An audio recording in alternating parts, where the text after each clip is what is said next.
Oromoo walitti naquutti xiyyeeffatanii jiran jechuudha.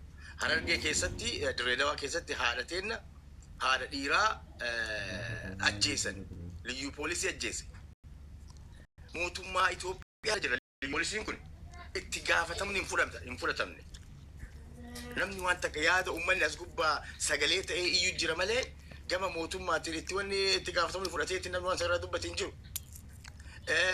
Asin gara cinaaksan kanaan akkana daangaa cabsitee seentee uummata keenyaaf taartisu Sumaaleen madda walaabuu ji'a 3 dura yaadatta asli wajjumaan iyyaa turre as gubbaadha wajjumaan qarqaaraa turre jechuudha. Hawaasa san namni buqqiseetiin seenee buqqisee dhayeetiin lafa isaa irraa buqqise Sumaaleedha. Gaafa uummanni keenya waan harkaa qabuun ofirraa dhayee Sumaalee san ofirraa deebise ka jidduu dhaabateetiin hawaasa keenya dhayu eenyuun makalakaya mootummaa kana. So falaaciin leesuma qorxoo falaaciin isuma jechuun mootummaa kana kanaafi furmaanni maali? Furmaanni warri amma biyya bulchaa jiru kuni gurran qaban. They don't. Nama sometime namni afaan Oromoo dubbata akka reefe obboleessi kee bunnoo baddalee dubbatan in kaafadha. I feel shame the way he speak. Akkaataa nuti nageenya buusaa jirra, dhorgaa jirra, daangaa eegaa jirra ka jedhu. Arda hawaasni keenya ka Wallaggaa ka amma kana gabbayee booyu kuni mootummatu daangaa bulchu odoo mootummaan riphee lolaa dhayee of keessaa hin baasne. Idoo mara riphee lolaa gara fedhe haa ta'u mootummaan riphee lolaa moo'achuu dadhabe. Daangaa ofii tikseetiin hawaasa irraa dhorkuu dadhabe. Ani ni jira jedhee waan dubbatuu fi ajaa'iba natti taasisan taa'e. Kanaafi wanti nu godhuu dandeenyu maali? Hawaasni keenya rakkoo hawaasa keenya keessa jiru kana gadi baanee gara jiru iyyuu. Akkasuma wanti iyyinuuf maaliif? Jara kana dhagayaa miti. Keenya karafee jira. Hayyoota raftee jira. Sheekota olama'oota raftee mootummaa kana qofa faarsitu jira. Mootummaan kun dhufee nan amantii keenya arganne warra jedhee karaa bahee salaatu jira. Warra gadi bahee booyu jira. Abiyyi nurraatu hitan jedhaniitiin mootummaa keenya mootummaa badhaadhinaa ispaaltii nu galchiifaa nu galchidee warra booyu jira. Uummanni kun miidhaa hawaasaa ilma Oromoo ajjeefamee harreetti fe'amee magaalaa keessa oofamu arguu dhabaniitiin mabraatii fi ifaa naannoo tokko galee magaalaa tokko galee faarsan waan garaas nyaatu. Rabbillee akkana jenne kanaaf wanni as gubba baanee iyyinuuf uummanni kun haa dhaga'uu fi kana caalaa sitti hin dheeressu nama hedduu jira galatoom. Thank you. Galatoom. Ana na fakkaate kanarra jira. Ayyee. Yaada bilisa namni challenge na waliin godhuun jira isaa wajjin challenge goona barbaade. Mootummaa deeggarta. Mootummaa mormite. Yaa abiyyi deeggararraan. Mootummaa deeggarana. Ayyee. Dargin kiyan jiru. Nama biraa maraa. Ditte na sodaatti ilaala waan an jedhu barbaade. Gara abaawotillee na sodaatti mootummaa dhugallee lafa qatte jechuudha. Wanni ani jechuu barbaade nama deebisuudha. Torbaan kana keessa hawaayee mootummaa haasaan jiru. Wanni Itoophiyaa keessa qara Oromoon hin ta'in torbaan kana irra ta'ee ni jira amma gaafin jiru. Irra caala jechuudha. Maal deemu fakkeenyaaf waan duraanii caala Oromoo nama torbaan kana keessa maal miidha? Garuu nama akkasitti miidhame hin jiru. Dur miidhame Oromoo waan garaa caala amma haaraa yaame. Ashi torbaan keessa torbaan caalaa wanni miidhame tokkoffaa artii lixaatitti nama tokkotti ajjeesanii awwaaloo eeganii reeffaarratti fe'anii magaalaa keessa harkisan. Amma nama waan artii dubbatu na gargaaru.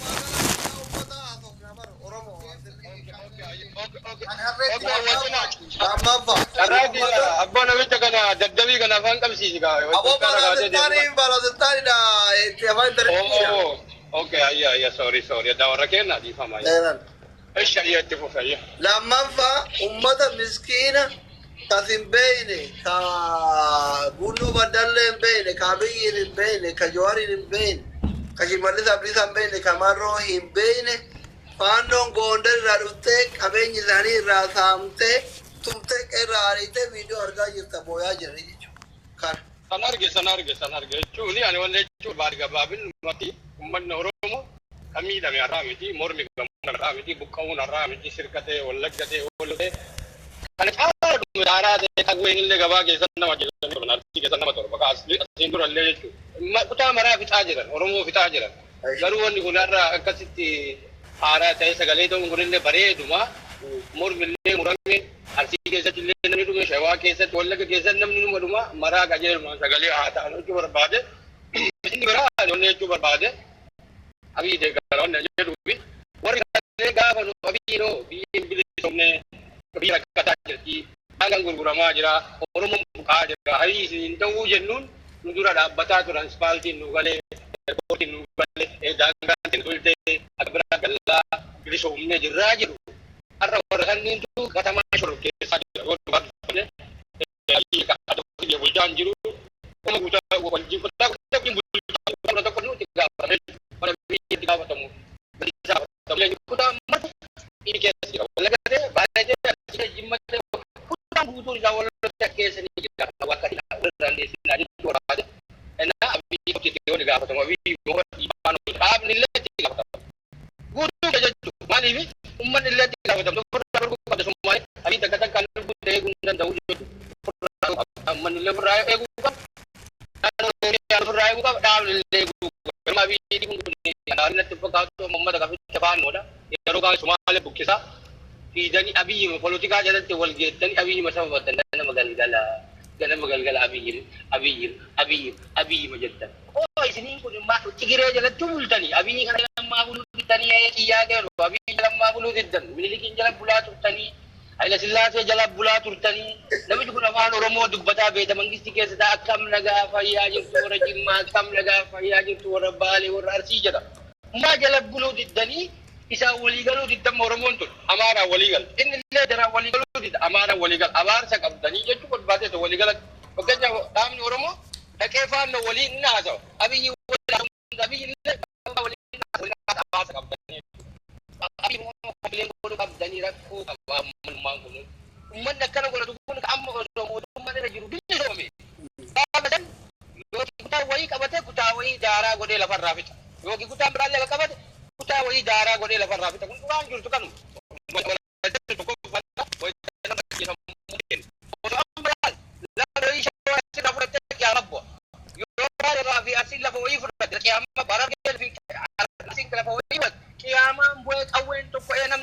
gaafa Sumaaleen fudhattommoo ciciisanii tataa'anii wallaan muka kana jira kan bilchoo mana ummatummaanu jedha abiyyi miti fakkeenyaaf daangaa abiyyi taayetu amara taayee osoo yoo dinni irraa fudhatu Oromoo jedhaan fakkeenyaaf abiyyi miti abiyyi mucha haa ta'u mucaan fakkeenyaaf Sumaaleen lafa nurraa fudhatu gurraa dhaamoleeti osoo lafa san yookiin Harargeen fudhatte yookiin Arsiin fudhatte yookiin Boorana fudhatte qiyaamaa kana bu'a ardiin kun dhootee iyyan bakka Oromoon kun gayyaa'e garuu itti dagasiin fudhatu calle Sumaaleen gara Harargeetti yoo fudhatu ni marafa ummanni yoo namni duullee nu marafa asii gara biraan yoo namni jedhatu sheenna kana walirra humna qabnaa jechuu barbaade kanaaf abiyyi irratti illee akkana iyyinaa jechuu barbaade namichi sana achirra kimbil gootanii safara Minilik nu deebistanii amma isin argine amma laallee qabsoo kanallee laallee qabsoon oliiga jijjiiramte jechuudha yoo kana shalleedha qabsoon bakka takkanti ganana galabbatamaa deemti isin agarree jirre warri kanee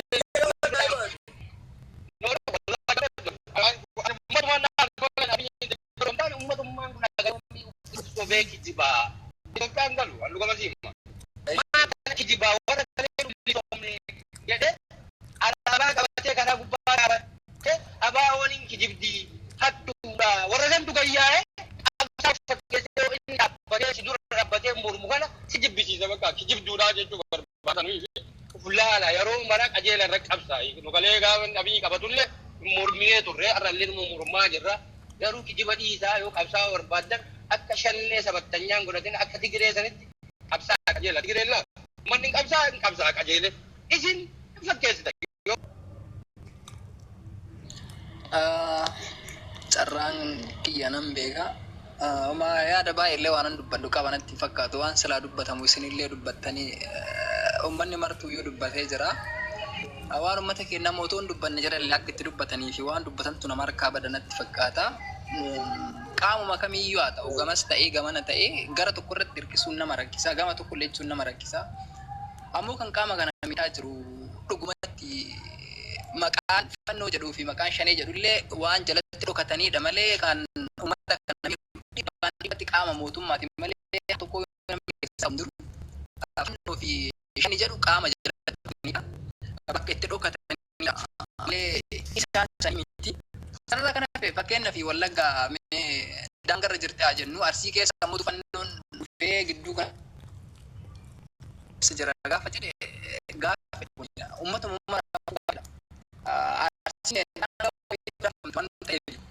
sana fannoon guddaan uummatuma kenna ufumaa walitti ta'ani malee fannoon badee beeku qabu daangarra dhufee uummata kenna fitu tokko illee hin jiru inni fannoon nuti ta'eef inni fannoo walitti ta'e illee uummatuma kenna jechuudha.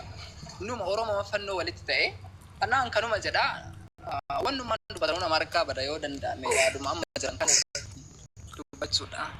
Galatoma artisti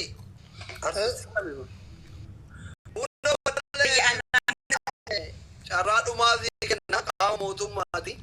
Uummanni kun haa jaalatu haa jibbu isinitti booyaa jira akka hoogganaa biyya bulchuu tokkotti furmaanni waan uummata kanaa kennamu hin kennama yoom kennamu. Eeshi asli yaa jechuun amma akkami beektaa wanti jiru hin baay'atanii yaada bilchaataa ta'e illee amma kanas hin jiru wanti dubbatamaa ture harreetti namni du'ee fi jedhu amma miti ji'a 5 darbe keessa waan ta'edha. Dubbannee already wanni goonerraa Somaalee keessatti immoo warri ijoolleen qotaman ijoolleen keenya jiru kan garafamanis jiru kan akkas godhee eegatattuutti walirratti deebitaa ammaatiin Harargee Sumaaletti gurguratanii jedhan Baalellee Hararii gurguratanii jedhan kunoo kabinee guddatu jedhaniif Baalen Sumaaletti gurguratanii jedhan Wallaggaan Amaaratti haga Ambootti gurguratanii jedhan meeqatti gurgurtan kaareen takka meeqa sagaleen kee bade sagaleen kee badeera amma nagama ilaa osoo danda'ame Oromoodhaaf waan nun gurgurre hin jiru lubbuu keenya jiruun gurgurra hawaasa keenyaa fi Somaaleen wal qabate lafti Somaalee istirateejiidha. Hawaasni baay'ee rakkataa ture. Hawaasni daarii irra ture ba'ee asii Harargee asii Dirree Dawaa dhufee maamila ta'uudhaaf yookaan immoo waajjira adda addaatti dhufee bulchiinsa sirna bulchiinsa baay'ee rakkisa. Amma sana fagoorii jechuudha. Somaaleen immoo itti dhiyaata. Waan tokko miti by the way jaallatanus jibbitanus karaa kamitti deemaa jirtu yoo jettanii nuti biyya ijaaraa jirra.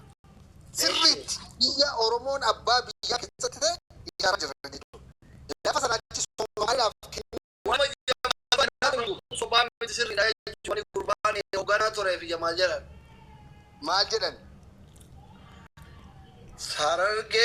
Harariitti gurguranii Jamaal Mootu gurraa dhaamolee fa'aa Somaalitti gurguranii jedhe.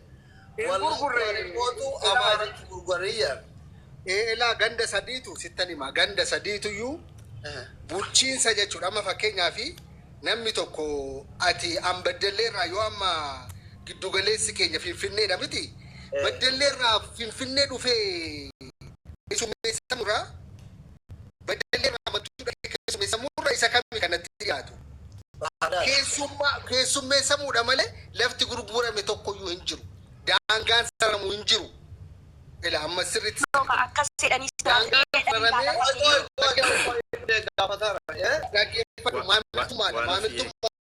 Somaalee keessa Oromoon jira afaan Oromootiin hojjeta. Barumsi afaan Oromootiin jira Somaalee keessa. Waajjirri afaan Oromootiin jira. Achitti kanii hojii jira achitti akka soolvi ta'udha. Bishaan kan galchuuf kan ibsaa galchuuf kan maal godhuuf naannoo sanarraa akka ta'udha malee sararree lafa nuyi Oromiyaa irraa murre hin jirus jiraachuus hin qabaatu. Isin lafa hin murina garuu gurraadhaa molee haajaa ofii bunaasoo qiddaa waan akka madaabaraa waan mootummaarraa barbaadan wal kassasuu wal hidhuu minaaminii kana akka Sumaalee biratti dhimma isaanii baratan gootanii Harargee Hararii jala gootanii Wallaggaan gootanii jechuudha.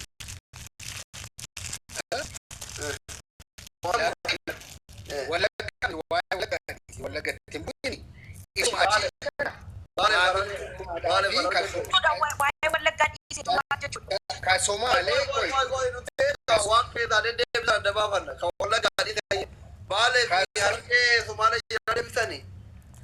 inni baalee farargee akkamitti deebi'a maal jechuudha. Aanaa sadiitu jirti ganda sadii. Ganda sadii sun fagaatanii harargee dhufuurra dirreema dhufanii giddu galeessatti maamiltoomuun baay'ee fagaata irra. Komentiin dubbisina asli an dokumentii siin ergaa yoo barbaadde dokumentii dubbisaa dhiyeessitaa fi waan inni haasa'u waan lafa jiru gatiitti.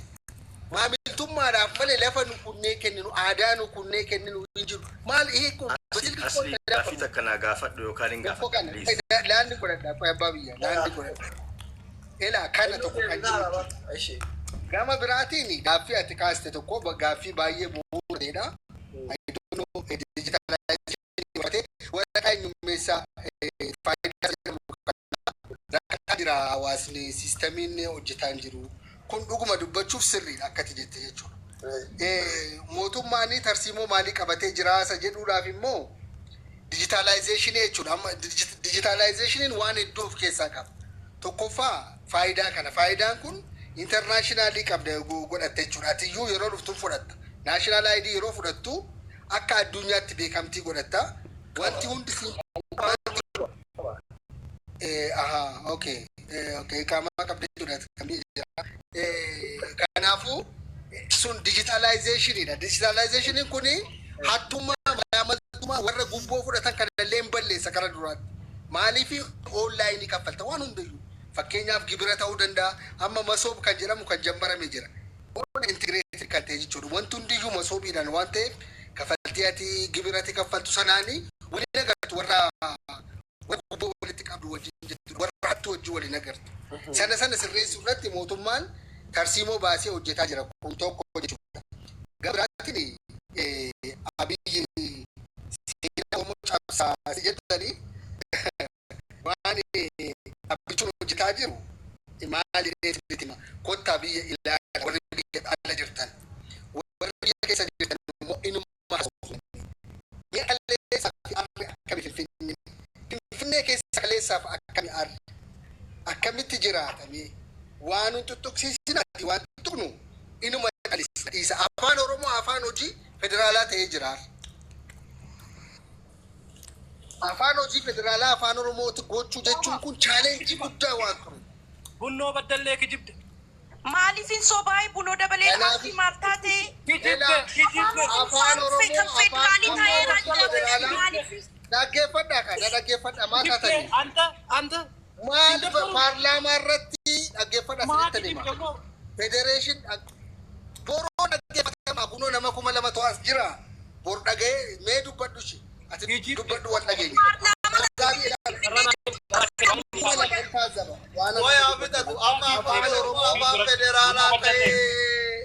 Afaan oromoo afaan hojii federaalaa ta'ee jira. Ragga'ee paarlaamaa irratti. Ragga'ee paarlaamaadhaan ragga'ee gadi buusu. Insobdiin bayya. Aboona maaliin sobdi jedhaa kan marirra jirra. Disrespecting godhana minin boon baala sultaan osoo biyya jiraataniif ni danda'a. Ragaan ufidi bunno ragaan mee eessatti ta'e? Paarlaamaa irratti ragga'ee jira bakka. Dhibba ragga'ee jira. Gaaf kam keessaan raggaasiftanii akka uummanni nagarre dhoksitanii? Maaliif? Jirtu paarlaamaan ala dhaggeeffatu ati Itiyoo Foramii dhaggeeffatta. Yoomi kan federaalaa dhaggeeffatta. Itiyoo Foramiidha kan dhaggeeffattu ati. Amma raggaasifamee jira. Hojimaataaf immoo gadi buusna. Sana qofa miti. Afaan Oromoo afaan federaalaa goone amma sun amma mirkanaa'e miti gara kamitti deemu? Goojjam keessatti Gondar keessatti afaan Oromoo akka afaan tokkotti akka baratan goona sana boodammoo. Waan hedduu beekamu garuu deebi'eeraa yoonaan jedhee gaaffiin Oromoo ammayyuu ganaa waan dannuutu nu hafaa. Waliin hojjennaa ijoollee bosona jirtanus nagaadhaan kottaa waliin hojjennaa warra lafarra jirru nuyi. Buno badallee buno amma baru manni waa'ee gaaffii kana dhagatee nagaa barbaana sullaan haa dhaabatu hidhaa nurraa haa dhaabatu saamichi nurraa haa dhaabatu nagaa barbaana jiraaju uummanni kun finfinnee yang argin beekne kun yoom kutaalee oromiyaa mata nagaan asuma kan barbaachuu jenna. Nagaan anaanis na dhukkubsa. Dhugaa dubbatu ta'an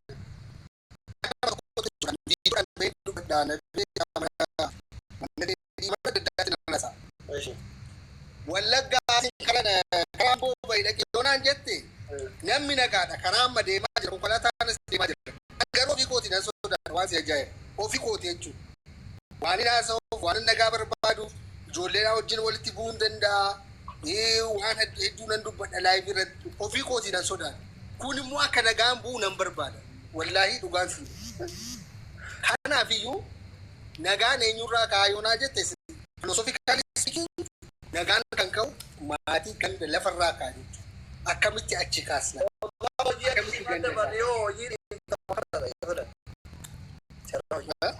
Carraa hojii osoo achi si ga'e jijjiirran osoo akkam taate.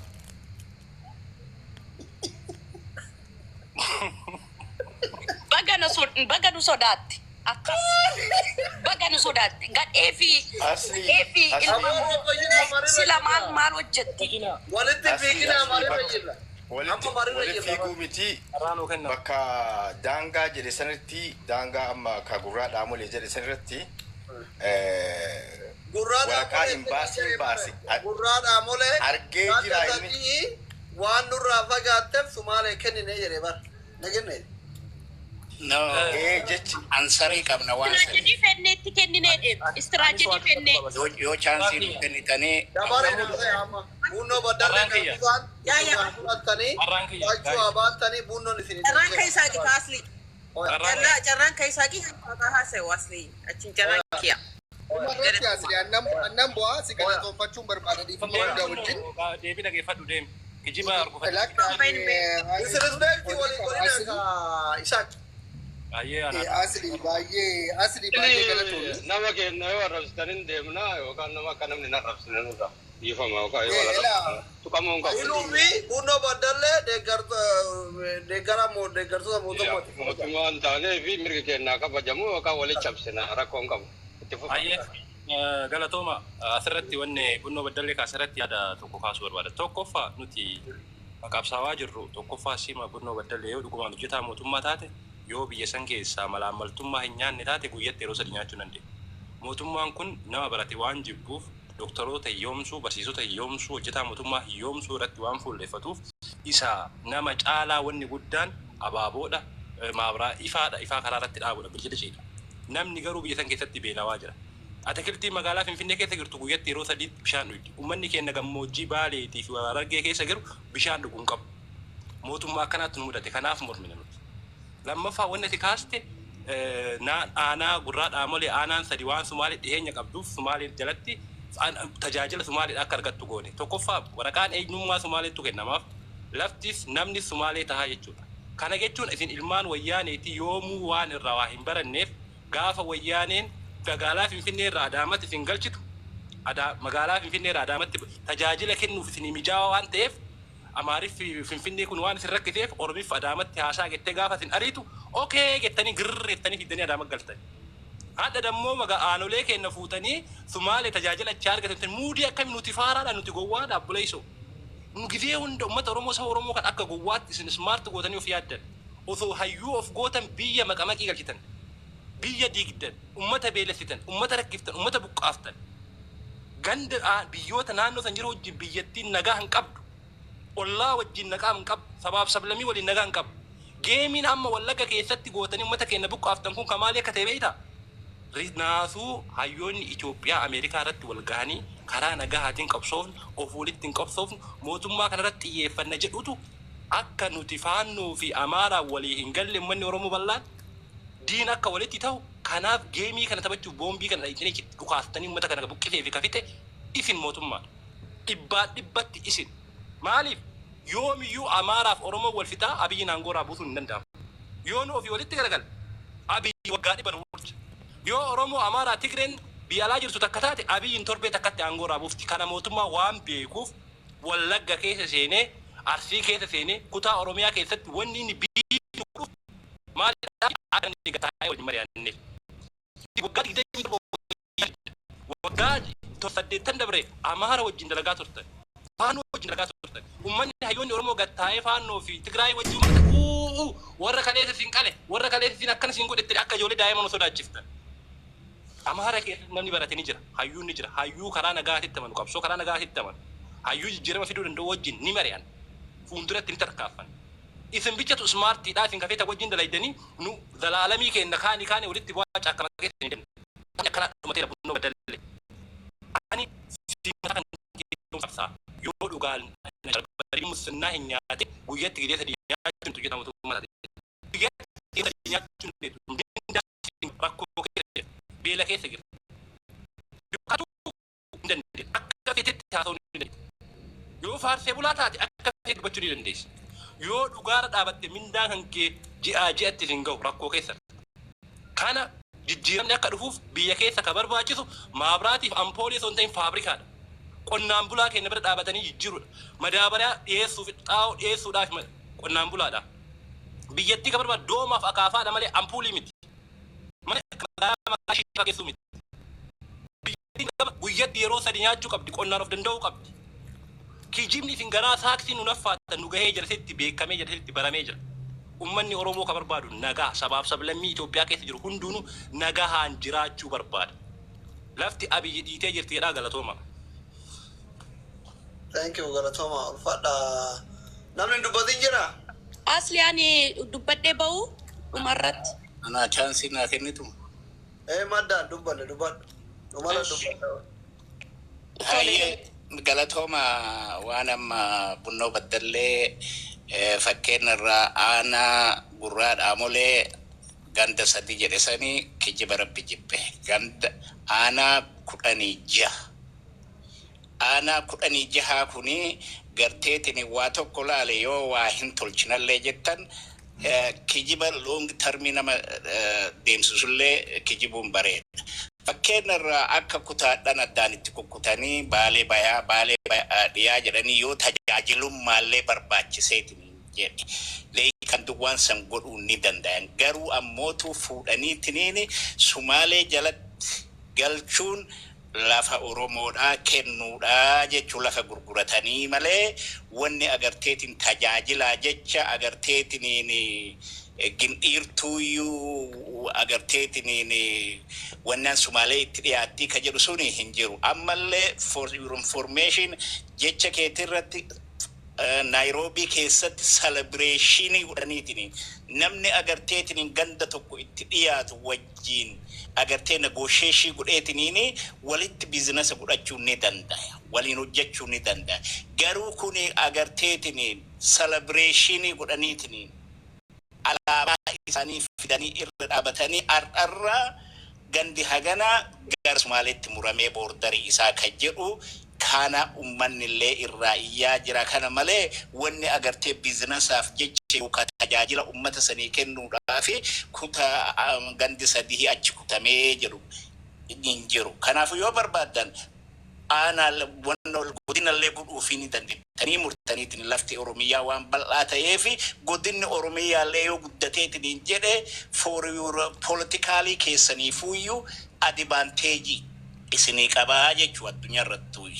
So kanaafuyyuu wanni murameetiin kennamu suni tajaajilaaf ka jedhamu suni dubbiin sun waan Rabbi irraa fagaatee waan san akka qajeelfattan jechuu barbaadeeti galatoomaati yaa ganuma.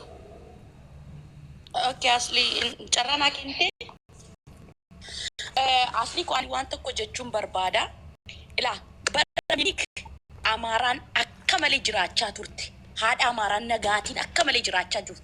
Bara Haayila Sillaasee illee bara Mallas illee haadha Tigreen qanii tokko boositee hin beektu. Ammoo mootummaan ila hangorratti kan jiru Oromoodha. Hangoon kan qabate Oromoodha. Oromoon bilisoomeera jedhamee garuu qaniidhaan lafa Oromoo saamamaa. Oromoon qeeshee irratti buqqama. Oromoon ajjeefamaa jirti jechuudha. Dhaggeeffadhu. Kanaafuu mootummaatuudha kan ajjeesaa jiru. Mootummaadha diraamaa hojjechaa kan jiru.